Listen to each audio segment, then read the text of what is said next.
this has to be the funniest rivalry I've seen in recent memory. So the Luka Doncic and the Devin Booker rivalry, I don't think it's gonna end anytime soon. It's just gonna continue, and I'm just excited to see this because this is something that I honestly look forward to when I see the Dallas Mavericks going up against the Phoenix Suns. So the Phoenix Suns, they have been a team that they have tried a few things in their game.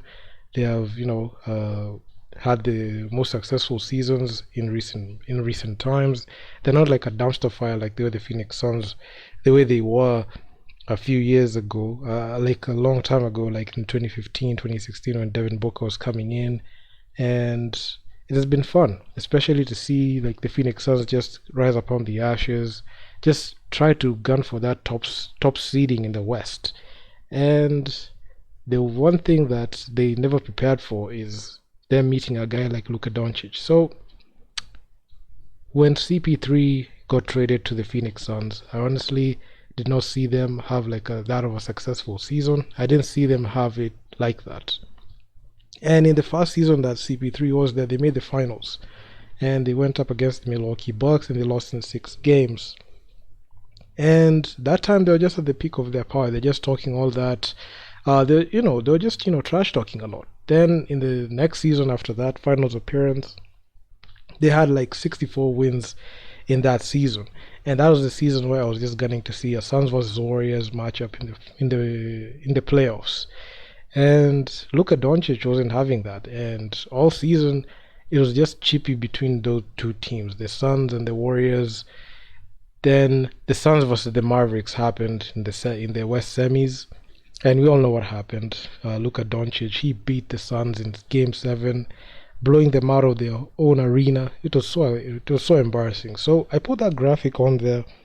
You can see the Phoenix Suns.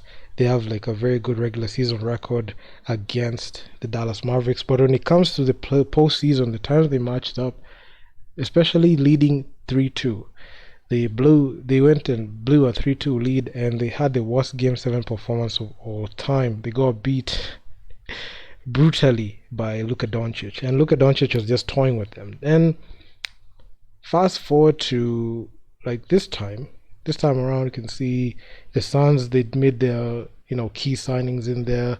They got in Bradley Beal in a trade, in a blockbuster move. They traded for KD, and they're just trying to stack up their team. But unfortunately, they're not even above 500 team. They're below 500 team right now. And in Christmas Day, they were slated to match up against each other, and they did. So you can see on that graphic, it was just funny because it just came from that Game 7, the Mavs versus Suns series in the 2022 postseason, the West semis. So it was just a great thing to see. Luka Doncic just dropped a 50 burger on there, and he's just been dominating the Suns for in the recent times. And you can see Luka Doncic, like he has been sensational all even the time that he got drafted. He won the Rookie of the Year, and every season he's just adding on to like his spectacular performances. But the thing is, when I look at a guy like Devin Booker, he has all the things that going right for him. He is on that max deal. He made the finals somewhere. Luka Doncic has yet to set foot in. Devin Booker made the finals, but when it comes to like this rivalry, I can say Devin Booker and the Suns have been taking quite some L's in recent times, especially after that finals appearance. It's just been all downhill because they've been the butt of so many jokes. And looking at the way the NBA is setting up, I feel like the Suns, even with the moves that they have made, they won't be able to compete with a team like the Dallas Mavericks in a 7 game series, especially knowing for a fact that Kyrie is there. It's just that he got injured. But when he comes back, I don't think the Suns will be able to like compete heavy with them, especially in the Western Conference, which is very, very stacked. I'm not sure how they're going to, continue with that trajectory of thinking that they can contend just because they have KD. I'm not sure. So this rivalry, I feel like it's just going to continue for for the foreseeable future because I don't see it stopping.